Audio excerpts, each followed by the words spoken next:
ایک روٹی والے کا واقعہ میں نے آپ کو سنانا ہے، اور یہ بڑے ہی مشہور و معروف بزرگ سے منسوب واقعہ ہے۔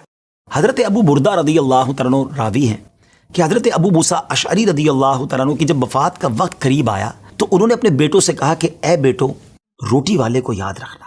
پھر یہ واقعہ خود ہی بیان کیا کہ وہ روٹی والا کون تھا۔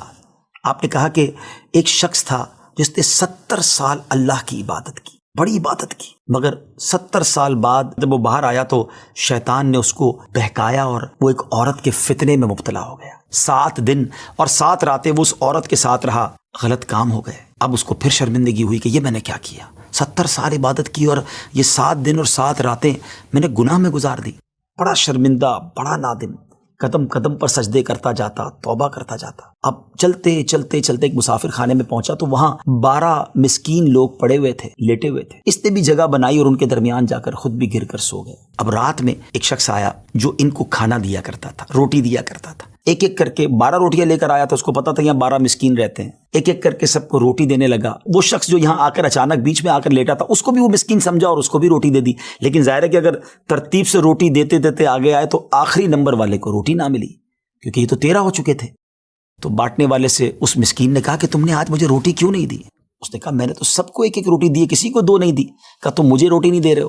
بہرحال وہ ناراض ہو گیا کہ ٹھیک ہے، پھر تم اگر یہ سمجھتے ہو کہ میں بددیانتی کر رہا ہوں تو میں تمہیں کچھ بھی نہیں دوں گا۔ یہ کہہ کر وہ شخص تو چلا گیا، مگر وہ مسکین بیچارہ بھوکا رہ گیا۔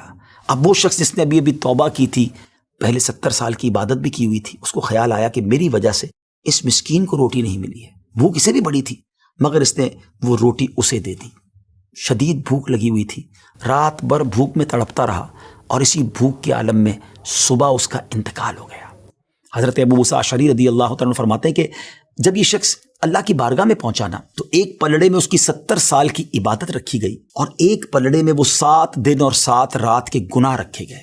تو فرمایا کہ وہ گناہ جو تھے وہ 70 سال کی عبادت سے آگے بڑھ گئے، یعنی اب اس کے لیے گویا حکم ہو سکتا تھا کہ وہ جہنم میں جائے، مگر ان 7 دن کے گناہوں کے سامنے وہ روٹی رکھی گئی، اور اس روٹی کی برکت سے، کیونکہ وہ اخلاص کے ساتھ ایثار کی گئی تھی، مسکین کی مدد کی گئی تھی، وہ 7 دن کے بڑے بڑے گناہ معاف کر دیے گئے اور وہ جنت میں چلا گیا۔ پھر آپ نے اپنے بچوں سے کہا بیٹا روٹی والے کو یاد رکھنا۔ ناظرین، یہ واقعہ واقعی دلوں کے تار چھیڑ دیتا ہے۔ 2 باتیں سیکھنی ہیں کہ بعض اوقات کچھ لوگ کہتے ہیں یار میں نہیں بہک سکتا، میں تو بڑے اچھے ماحول میں ہوں۔ نہیں جناب، شیطان نے بڑوں بڑوں کو بہکا دیا ہے۔ ہمیں اپنی صحبتیں اچھی کرنی ہوں گی، اللہ کریم سے شیطان کے مقابلے میں پناہ مانگنی ہوگی اور اپنے آپ سے ڈرتے رہنا ہوگا کہ نہیں میں بھی گناہوں میں مبتلا ہو سکتا ہوں، مجھ سے بھی کوئی بڑا گناہ کہیں نہ ہو جائے۔ توبہ کرتے رہیں، ڈرتے رہیں، خوف رکھیں اور اچھی صحبت اپنائیں۔ اور دوسری بات، صدقہ جو ہے نا وہ گناہوں کو مٹا دیتا ہے۔ صدقہ اللہ کی بارگاہ میں بڑا پسندیدہ ہے، غریبوں کی مدد کرنا یہ اللہ کو بڑا پسند ہے۔ ہمیں بھی چاہیے کہ وقتاً فوقتاً اپنے غریب پڑوسیوں، غریب رشتہ داروں، غریب مسلمانوں کی مدد کرتے